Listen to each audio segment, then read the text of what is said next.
Avec Hugues Hamelin, avec Carlo De Pascal, avec Mathieu Van Overstraten, on parle BD avec vous Mathieu, et plutôt ce matin on parle manga. Oui, enfin c'est presque un manga, c'est ce qu'on peut appeler un manga à la française.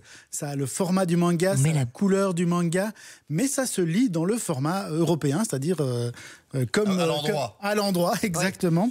Alors Banana Sioule, ça raconte en fait l'histoire d'Elena, la fille qu'on voit sur la couverture, et de sa bande de copains. Alors Elena, c'est une fille simple, elle n'a pas besoin de grand-chose pour être heureuse.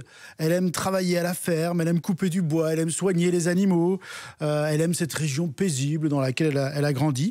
Mais son père, il a d'autres ambitions pour elle. Pour lui, il n'est pas question qu'elle passe sa vie à nettoyer la bouse. Il pense qu'elle est trop douée pour ça. Il veut qu'elle se lance dans des études. Elle veut absolument pas en entendre parler.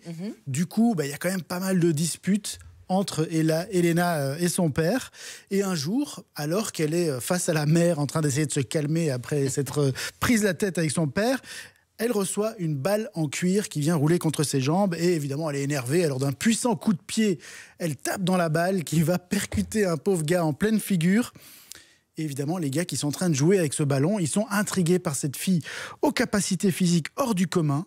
Et il l'invite à venir faire une partie de sioule avec eux. Alors la sioule, c'est une sorte de rugby sans véritable règle, avec deux équipes qui s'affrontent pour noyer la balle dans la mare adverse. Voilà.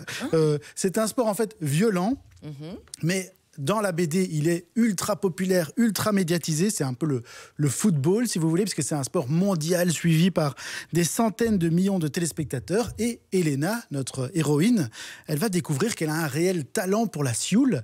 Et donc, elle va se dire, je vais essayer de passer le concours d'entrée à l'école supérieure de sioule. Mais évidemment, elle ne le dit pas à son père. Ça n'existe pas vraiment, la sioule, on est d'accord, on est dans l'univers. Alors, BD. je pensais aussi que ça n'existait pas, mais ça existe réellement, oui.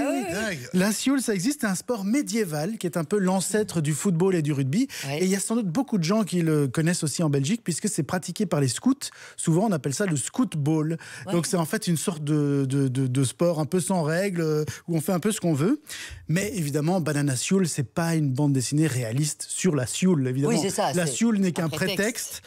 C'est un terrain de jeu pour Michael Sans-la-Ville, qui est l'auteur de cette BD, qui est connu notamment pour être un des auteurs de Last Man, qui était un manga à la française qui avait déjà eu beaucoup de succès, et aussi pour l'adaptation BD de San Antonio.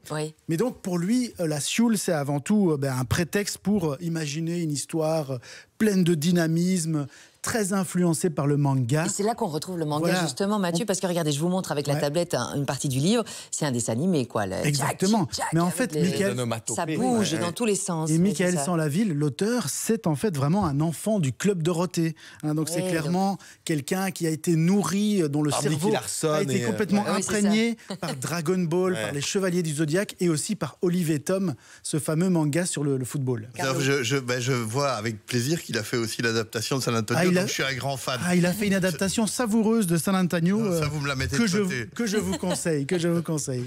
Ça va plaire à qui? Aux ados? C'est clairement destiné aux ados. Je pense que ça va plaire aux ados aussi bien garçons que filles, puisque l'avantage, c'est que l'héroïne est une héroïne, et donc quelque part les filles vont s'y identifier. Mais honnêtement, ça peut aussi être des ados de 30 ou 40 ans. Je crois que ça va plaire à tous ceux qui aiment un peu un divertissement sans prise de tête. Les grands enfants. Voilà, les grands enfants. Qui veut repartir avec ce manga, donc Banana Sioule, aux éditions Glénat. Et puis, on vous joint aussi Jérôme K, Jérôme Bloch. On en parle avec vous, Mathieu. Nouvelles aventures. Et avec un tome dédicacé spécialement pour les téléspectateurs du 6-8. Regardez, par l'auteur. C'est magnifique. C'est une pièce unique. On joue maintenant par SMS. C'est bien le 6003. Démarrez votre message par Jouon, parce qu'on joue ensemble tout à l'heure, dans quelques minutes. Vos coordonnées complètes, 75 cents par le message envoyé. Bonne chance.